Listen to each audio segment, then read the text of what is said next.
प्रेम से बोलो श्री कृष्ण भगवान की जय, भोलेनाथ की जय। प्यारे मित्रों, भक्तों, आज का धारावाहिक अब हम शुरू करने जा रहे हैं। और पिछले धारावाहिक में हमने आपको बतलाया था कि गुरु महाराज ने 2 प्रश्न किए थे। उसका जवाब देने के लिए सभी शिष्यों को बड़ा ही उत्साह था कि आज तो गुरुदेव को हम प्रश्नों का उत्तर देंगे। और गुरु जी को बड़ी उम्मीद थी कि ये तो बड़ा सरल सा प्रश्न है, तो इसका जवाब वो जरूर देंगे और प्रत्येक शिष्य जवाब देने में निपुण होगा। गुरुदेव ऐसी अपेक्षा में सभी शिष्यों को से रखते थे कि सबसे पहले उन्होंने भानु प्रसाद तुम उत्तर दो, एक उनका स्वरस्य शिष्य था, उसका नाम भानु प्रसाद था, तुम उत्तर दो। भानु प्रसाद सबसे सीनियर थे।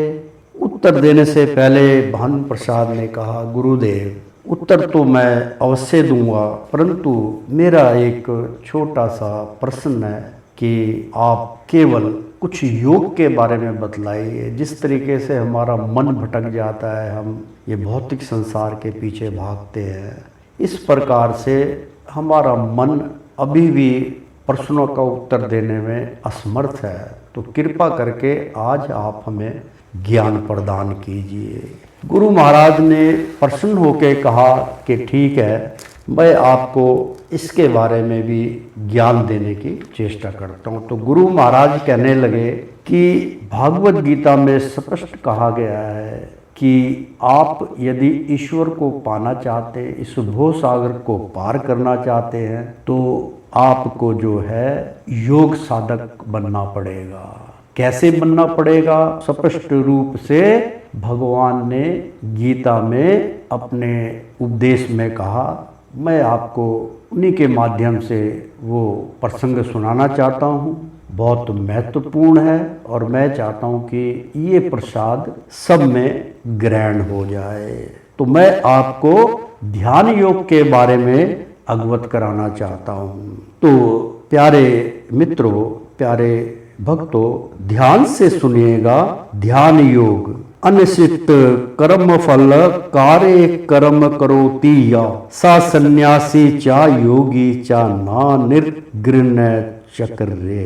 श्री भगवान वाच, भगवान ने कहा, अनाचित शरण ग्रहण किए बिना कर्म फल की कार्यम कर्तव्य कर्म कर्म करोति करता है, या जो स वह सन्यासी यानी कि सन्यासी चा भी योगी चा भी ना नई नी रहित अग्नि ना तो चा भी अकरे, मतलब क्रियाहीन, जो कर्म नहीं करता। श्री भगवान ने कहा, जो पुरुष अपने कर्म फल के प्रति अनासक्त है और जो अपने कर्तव्य का पालन करता है, वही सन्यासी और असली योगी है।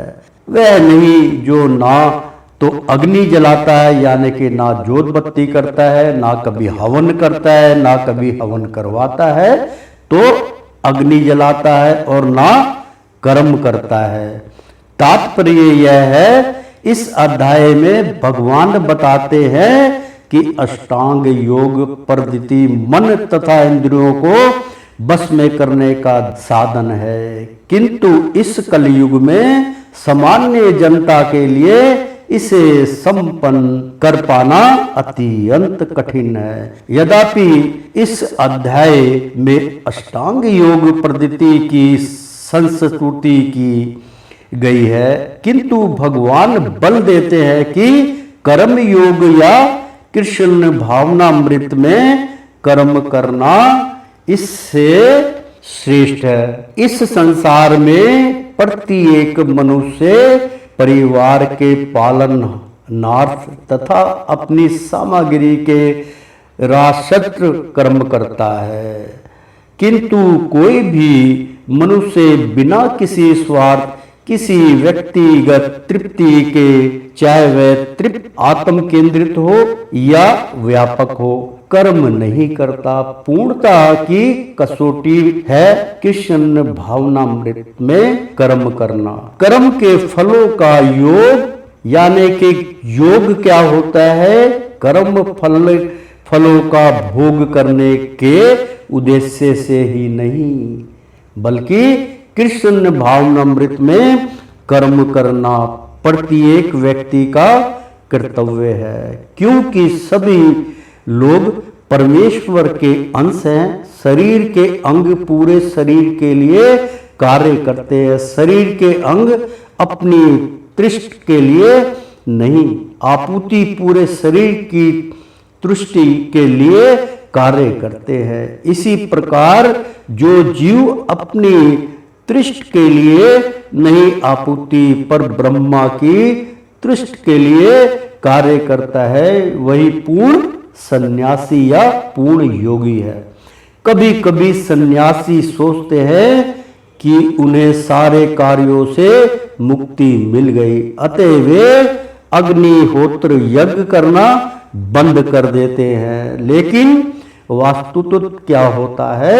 वे स्वार्थी है, क्योंकि उनका लक्ष्य निराकार ब्रह्मा से तदात्म में यथापित करना होता है। ऐसी इच्छा भौतिक इच्छा से तो श्रेष्ठ है, किंतु यह स्वार्थ से रहित नहीं होती। इसी प्रकार जो योगी समस्त कर्म बंद करके अधर्म नीति को अपना लेते और अर्ध निमीलित नेत्रों से योग अभ्यास करता है, वह भी आत्मा तुष्ट की इच्छा से पूरित होता है। किंतु कृष्ण भावना भक्ति, यानी कि कृष्ण भावना भवित व्यक्ति बिना किसी स्वार्थ के पूर्ण ब्रह्मा की तुष्ट के लिए कर्म करता है। कृष्ण भावना भवित व्यक्ति को कभी भी आत्म तुष्टि की इच्छा नहीं रहती। उसका एकमात्र लक्ष्य कृष्ण को प्रसन्न करना रहता है, अतः वह पूर्ण सन्यासी या पूर्ण योगी होता है।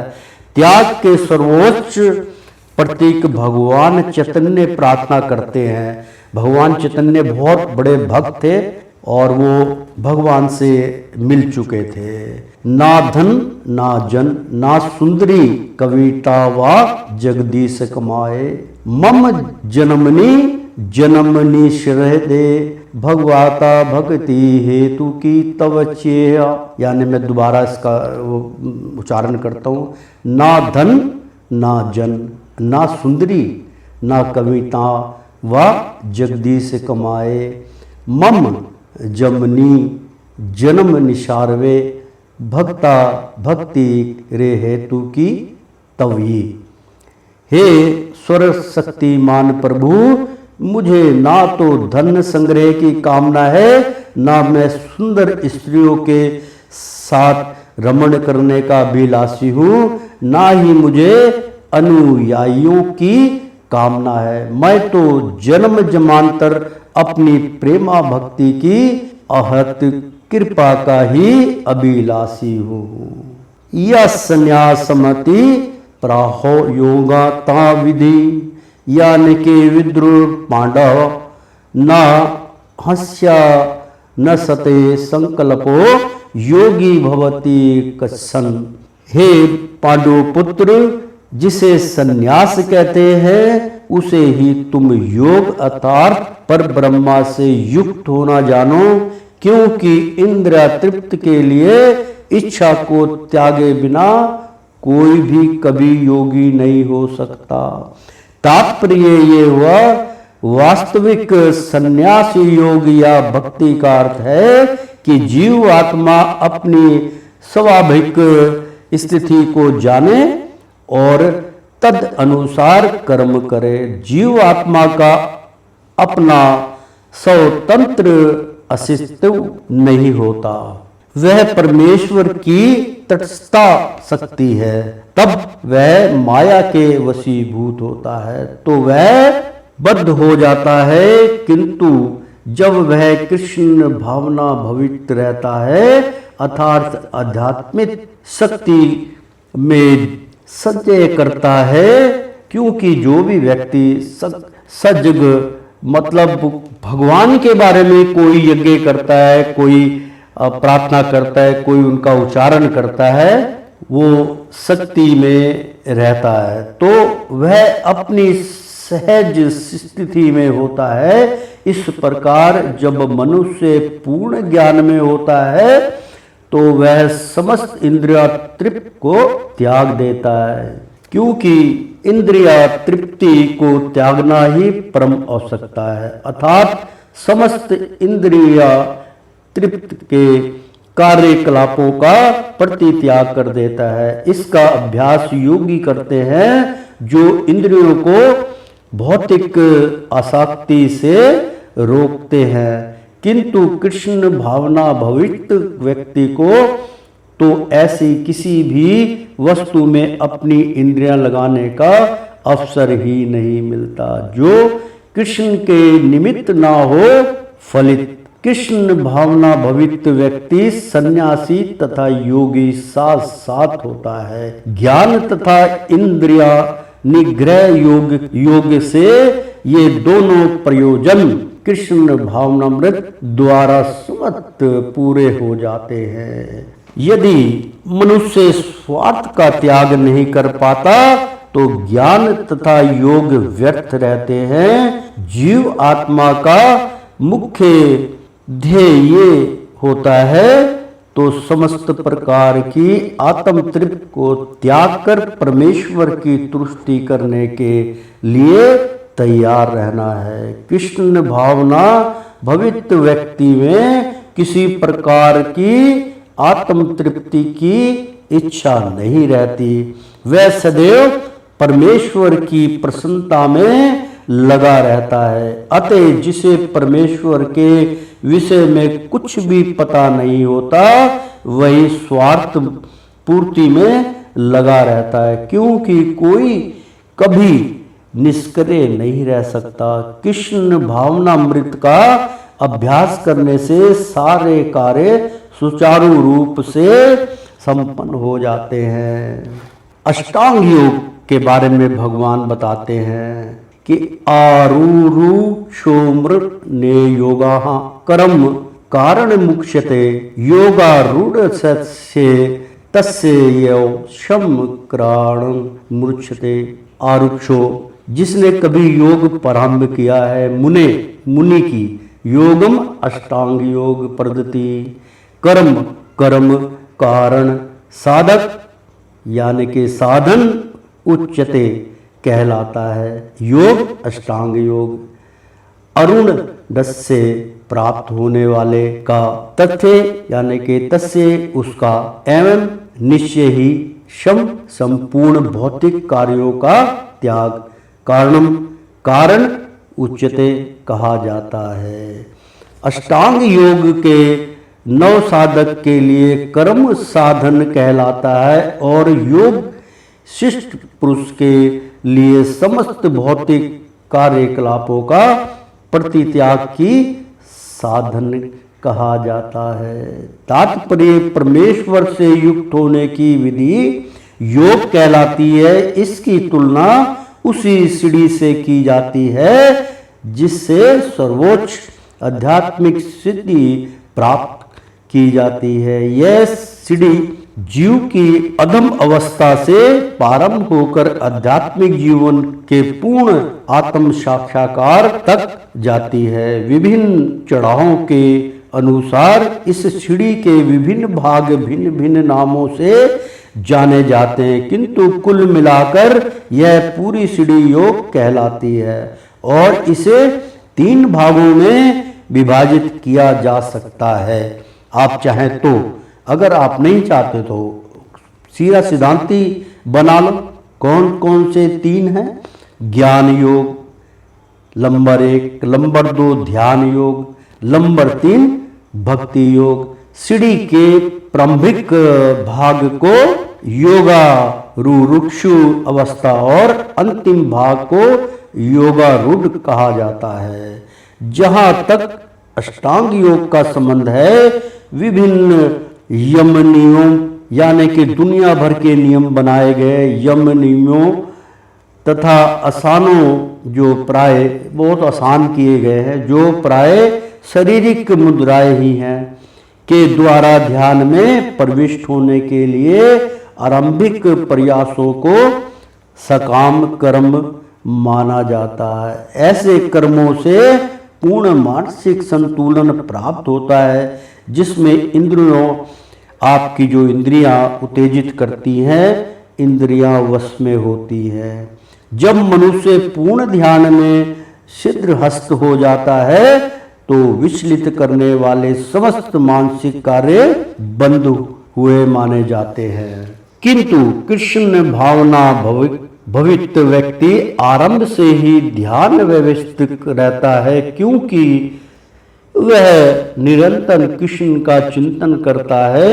इसी प्रकार कृष्ण की सेवा में सतत व्यस्त रहने के कारण उसके सारे भौतिक कार्यकलाप बंद हुए माने जाते हैं। यदा ही निद्रयास्थेषु न कर्म सौ नुष्यते स्वर्प संकल्प संन्यासी योगारूढ़ सत्य दो यचते। यदा जब ही निश्चय ही ना नहीं इंद्रिया अर्थेषु इंद्र या तृप्त में ना कभी नहीं क्रम से सकाम कर्म में अनुष्यते नियत रहता है। स्वर्प संकल्प समस्त भौतिक इच्छाओं का सन्यासी त्याग करने वाला योग आरूढ़ योग में स्थित तथा उस समय उच्चते कहलाता है। तो जब कोई पुरुष समस्त भौतिक इच्छाओं का त्याग करके ना तो इंद्रिय तृप्ति के लिए कार्य करता है और ना काम कर्मों में प्रवृत्त होता है तो वह योगारूढ़ कहलाता है। तात्पर्य यह हुआ कि जब मनुष्य भगवान की दिव्य प्रेमा भक्ति में पूरी तरह लगा रहता है तो वह अपने आप में प्रसन्न रहता है और इस तरह वह इंद्रियां तृप्त या काम कर्म में प्रवृत्त नहीं होता, अन्यथा इंद्रिया तृप्ति में लगाना ही पड़ता है। यानी कि अन्यथा इंद्रिया तृप्ति में अपने जोर शोर से अपने तन मन से लगना ही पड़ता है, क्योंकि कर्म किए बिना कोई रह नहीं सकता। बिना कृष्ण भागवत अमृत के मनुष्य सदैव स्वार्थ में तत्पर रहता है, किंतु इंद्रिया तृप्त से पूरी तरह विरक्त रहता है। जिसे ऐसी अनुभूति प्राप्त नहीं है उसे चाहिए कि भौतिक इच्छाओं से बचे रहने का यह यंत्र वंत्र प्रयास करे, तभी वह योग की सीढ़ी से ऊपर पहुंच सकता है। उद्र दातम नातमाना नातमा मानम वासाधायते नमा आते में हत्य मनो बंधुरात्म रिपुत्रामः। यानी कि मनुष्य को चाहिए कि अपने मन की सहायता से अपने उद्धार करे और अपने को नीचे ना गिरने दे। यह मन वृद्ध जीव का मित्र भी है और शत्रु भी। मन की जो वेदना है वो बहुत अच्छा प्रसंग है ये, कि मनुष्य को चाहिए कि अपने मन की सहायता से अपना उद्धार करे और अपने को नीचे ना गिरने दे। यह मन वृद्ध जीव का मित्र भी है और शत्रु भी। तात्पर्य प्रसंग के अनुसार आत्मा शब्द का अर्थ शरीर मन तथा आत्मा होता है। योग पद्धति में मन तथा आत्मा का विशेष महत्व, चूंकि मन की योग पद्धति का केंद्र बिंदु है, अतः इस प्रसंग में आत्मा का तात्पर्य मन होता है। योग पद्धति का उद्देश्य मन को रोकना तथा इंद्रिया विषयों के प्रति आसक्ति से उसे हटाना है। यहाँ पर इस बात पर बल दिया गया है कि मन को इस प्रकार प्रशिक्षित किया जाए कि वह वर्त जीव को अज्ञान के दलदल से निकाल सके। इस जगत में मनुष्य मन तथा इंद्रियों के द्वारा प्रभावित होता है। वास्तव में शुद्र आत्मा इस संसार में इसीलिए फंसा हुआ है, क्योंकि शुद्ध आत्मा को कहीं भी स्थान मिलने की कठिनाइयों का सामना करना पड़ता है, क्योंकि मन मिथ्या अहंकार में लगाकर प्रकृति के ऊपर प्रभुत्व जताना चाहता है। अतः मन को इस प्रकार प्रशिक्षित करना चाहिए कि वह प्रकृति की तड़क भड़क से आकुष्ट ना हो और इस तरह बद्ध जीव की रक्षा की जा सके। मनुष्य को इंद्रियां विषयों में आकुष्ट होकर अपने को पतित नहीं करना चाहिए। जो जितना ही इंद्रिया विषयों के प्रति आकुष्ट होता है वह उतना ही इस संसार में फंसता जाता है। अपने को विरत करने का सर्वोत्कृष्ट साधन यही है कि मन को सदैव कृष्ण भावना अमृत में नियत रखा जाए।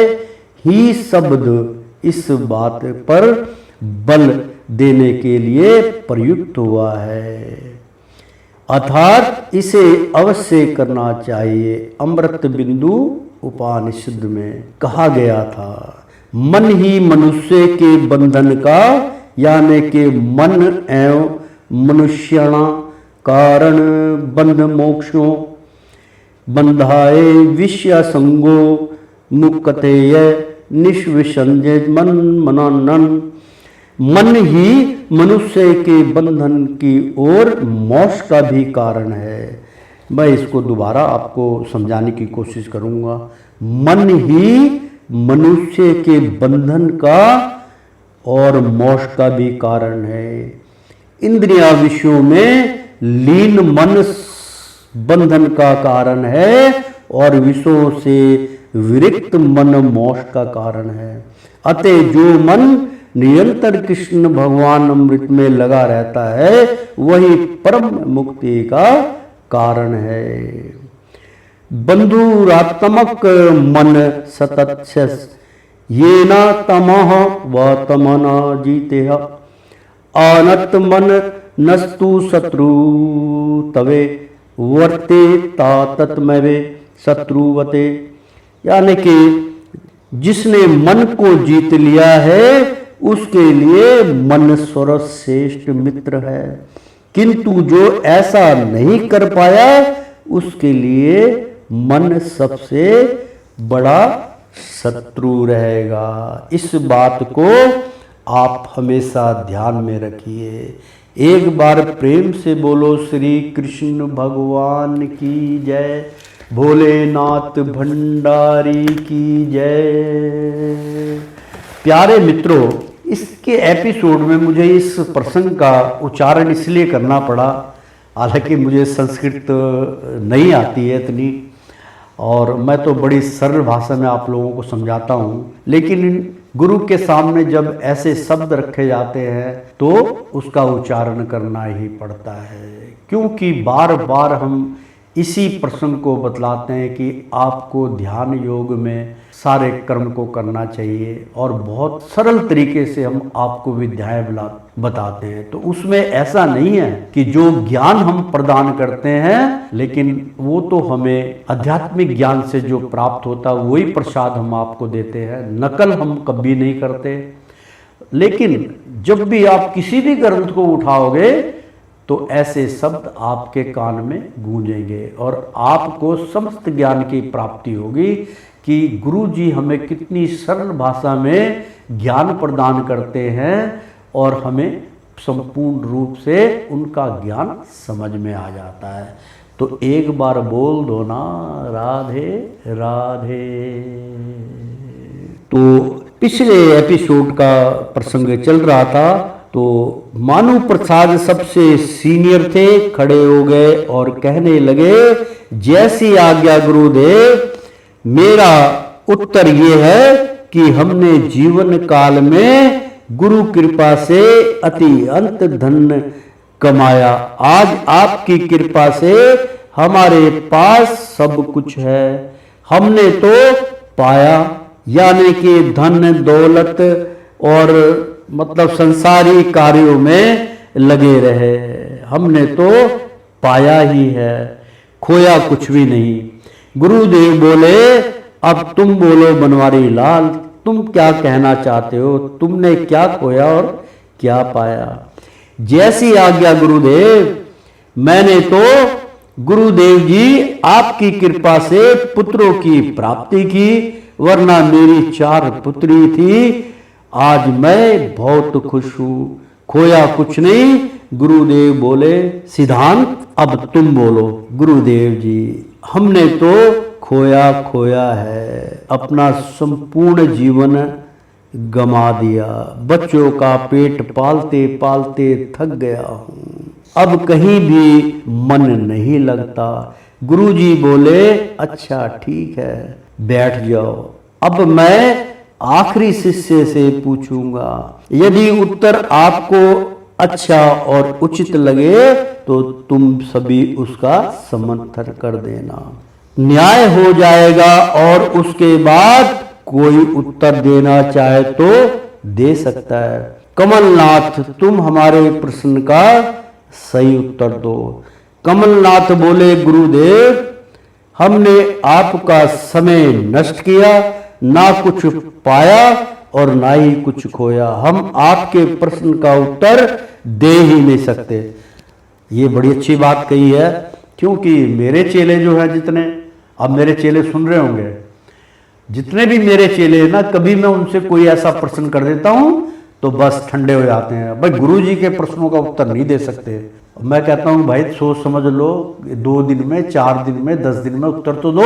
फिर उत्तर देंगे तो कोई कुछ बोलेगा, कोई कुछ बोलेगा, कोई अलग अलग उत्तर, लेकिन मैं सबका जवाब देता हूं। भाई यहाँ से ये तुमने गलत बोला, यहाँ से तुमने सही बोला, यहाँ से, यानी कि उत्तर देने में हिचकिचाहट होती है। तो गुरु को बड़ी तकलीफ होती है कि मैं इतने ज्ञान बांट रहा हूँ इतने समय से, और ये मेरे चेले ज्ञान से वंचित क्यों हो जाते हैं। तो उसने भी आखिरी में प्रश्न का उत्तर नहीं दिया, ना कुछ पाया ना कुछ खोया। हम आपके प्रश्न का उत्तर नहीं दे सकते। हमसे पहले जिन्होंने उत्तर दिए वही हमारा भी उत्तर है।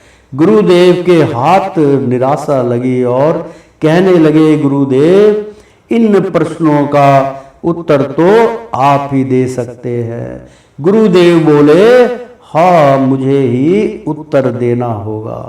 गुरुजी के नैन भर आए, आंसू टपक रहे थे। गुरुदेव ने नैन भरी जुबान से उत्तर दिया, बेटा, मैंने भी तुम्हारी तरह 120 वर्षों में केवल, यानी कि उनकी आयु 120 वर्ष तक थी, 105 वर्ष के वो हो चुके थे, फिर भी वो गिनती करके बतला रहे कि मेरी आयु 120 वर्ष केवल खोया ही खोया है। गुरु महाराज कहने लगे, मैंने खोया ही खोया है, पाया नहीं। इसका दुख मुझे मेरे जीवन तक तो क्या, मृत्यु के पश्चात भी साथ रहेगा। ये हमेशा मुझे याद रहेगा कि मेरे प्रश्नों का उत्तर एक भी शिष्य नहीं दे पाया। मेरा प्रसाद मिथ्या चला जाएगा, यह मैं सोच भी नहीं सकता था। यह कहकर गुरुदेव खड़े हो गए। जैसे गुरुदेव खड़े हो गए वैसे ही पीछे से आवाज आई। सभी शिष्य अचरज में पड़ गए और पीछे मुड़कर देखने लगे। गुरुदेव भी रुक गए। आवाज आई, गुरुदेव, पहले तो मैं क्षमा चाहता हूं कि, और कहता हूं कि गुरुदेव का दिया हुआ प्रसाद मिथ्या नहीं जाता। यह सुनकर गुरुदेव के मन में एक लहर सी दौड़ गई और उसी वक्त प्रसन्नता की एक लहर उनके मन में आ गई और व्यक्ति ने कहा, गुरुजी, यानी कि जिस व्यक्ति ने आवाज़ लगाई थी उसने कहा, गुरुदेव जी, मेरे पास आपके प्रश्नों का उत्तर है। मैं आपसे आज्ञा चाहता हूं कि मुझे उत्तर देने की अनुमति दी जाए। यह सुनकर बाकी शिष्य कहने लगे, भैया तुम तो एक अनजान व्यतीत होते हो, मालूम पड़ते हो। जब हम में से कोई भी शिष्य जवाब नहीं दे पाया तो तुम क्या दोगे? और ठाठा मारकर हंसते हुए बोले, मान ना मान, ये कैसा मेहमान, ये उत्तर देंगे? यहाँ केवल इतनी बड़ी बड़ी दाढ़ी वाले, इतनी उम्र दराज के, तुम तो अभी 40 वर्ष के ही लग रहे हो, तुम अभी बालक हो, तुम क्या उत्तर दोगे? तुम तो कभी सत्संग में आए नहीं। खूब मजाक उड़ाया। यहाँ केवल गुरु के शिष्यों की ही जवाब सवाल कर सकते हैं। तुम किस गुरु के शिष्य हो? हम में से कोई भी तुम्हें नहीं जानता। तुम हमारे गुरु के चेले नहीं ना हो, इसलिए तुम लौट जाओ। व्यक्ति बोला, मैं कोई अनजान व्यक्ति नहीं हूं, मैं पहले अपना परिचय देता हूं, ध्यान से सुनिए। मेरा नाम उमा शंकर है। आपको ज्ञात होगा, याद कीजिए, आज से 20 वर्ष पहले इसी सत्संग में एक बालक आया करता था, परंतु आप लोगों ने उसे अंदर आने की अनुमति नहीं दी थी। आप ये कहकर टाल देते थे कि यहाँ इस सत्संग भवन में गुरु जी के शिष्यों को ही मठ में आने की इजाजत है। जब कई दिन बीत गए तो मुझे आपकी चप्पलें जो आप बाहर उतार देते थे, याद है आपको? एक बार संपूर्ण वर्षा हो रही थी, रिमझिम बारिश नहीं, मूसलाधार बारिश हो रही थी, सत्संग अंदर चल रहा था, मेरे कान संसद की ओर थे। मैंने आप सबकी जूतले चप्पलें उठा के और दीवार के साथ लगा दी, ताकि आप लोग गीली चप्पलों में या गीले आपकी जूती हो जाएगी तो आपको अच्छा नहीं लगेगा। और वहाँ चप्पलों में बैठने की अनुमति आप लोगों ने दी थी और मैं वहीं बैठकर गुरु जी के ज्ञान का प्रसाद ग्रहण करता था। कमलनाथ वह पीछे बैठा शिष्यों एक साथ कहा, हाँ बेटा, हम पहचान गए, परंतु आपको गुरु जी से दीक्षा तो नहीं मिली, इसीलिए आप अंदर नहीं जा सकते। तुम तो 20 वर्ष के बाद आए हो, भला तुम क्या जानो आध्यात्मिक ज्ञान क्या होता है? तुम प्रश्नों का उत्तर कैसे दे सकते हो? उमा शंकर बोले, आप हमारे गुरु का परिचय चाहते हैं तो सुनिए। जो आपके गुरु हैं वही हमारे भी गुरु हैं, इसका प्रमाण हमारे पास है। जब गुरु जी ने ऐसे वचन सुने तो आज्ञा दे दी, कहा, पुत्र चले आओ, चले आओ। पुत्र, क्या आप हमारे प्रश्न जानते हो जो हमने प्रश्न किया? जी गुरुदेव, आपने 2 प्रश्न किए कि इतने वर्षों में 70-80 साल समय व्यतीत होने के पश्चात प्रत्येक ज्ञान की आप सभी शिष्यों को प्राप्ति की थी।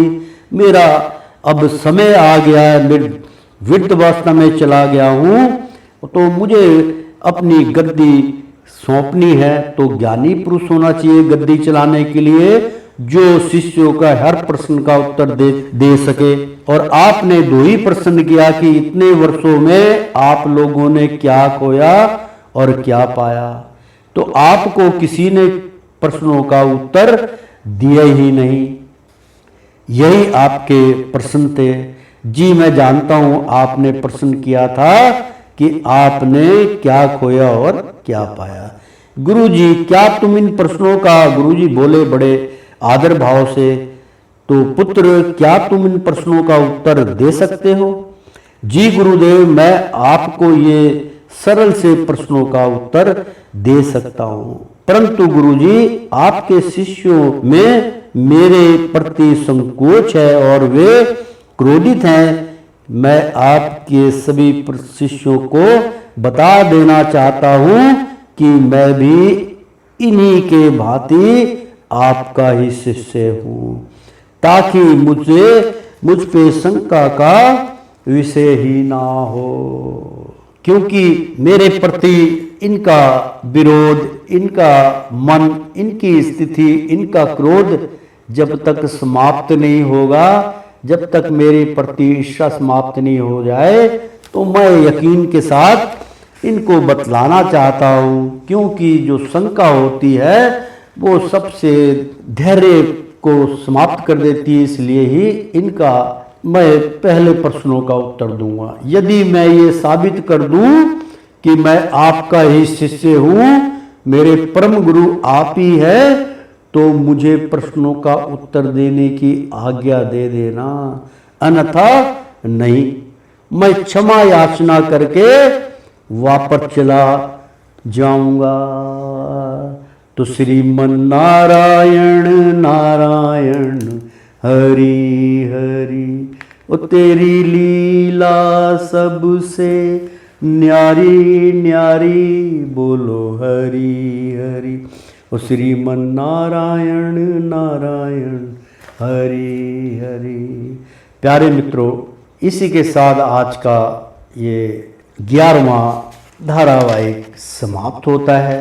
अगले धारावाहिक में आपसे फिर मुलाकात होगी। जब तक के लिए आयुष्मान भवा।